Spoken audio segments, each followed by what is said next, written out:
ছেলেটা যে আমার সাথে আছে দেখে বাড়ির সংসার ধর্ম ফেলে দিয়ে তাকে রাস্তায় পারমিশনের জন্য আসতে হবে। কারণ পেটে খিদে, বেকারত্বের যন্ত্রণা, সেই বেকারত্বের যন্ত্রণা থেকে কোনো কিছু বেশি নয়, কোনো কষ্ট বেশি নয় আমি মনে করি ব্যক্তিগত থেকে। এবার সবার নিজের বোধশক্তি আছে, সবাই বুঝছে আস্তে আস্তে কি পরিস্থিতির দিকে যাচ্ছি। একটা ভালো চাকরির সুযোগ ছিল, হাতের মুঠোয় ছিল, সেখান থেকে আস্তে আস্তে বেরিয়ে যাচ্ছে। এর জন্য আমরা 22রাই দায়ী। আমি তো মনে করি 22রা দায়ী।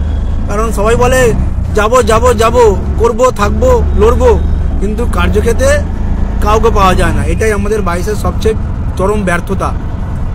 তাই সময় সুযোগ সবাই আসে। এখনও যারা জেগে ঘুমাচ্ছেন তাদেরকে বলছি, বিশেষ করে তাদেরকে, সময় আমরা করে দিচ্ছি, আপনারা আসুন। আর এর পরেও যদি না আসেন তাহলে ভেবে নিন 23, 22 একসঙ্গে ইন্টারভিউ দেবেন। 23-এর আগে চাকরি হবে, কারণ ওদের একাডেমিক বেশি। তারপরে যদি পড়ে থাকে তাহলে তারপরে আপনার হবে। পরিষ্কার কথা, এইটাই বাস্তব। এটা আপনারা বুঝে নিন।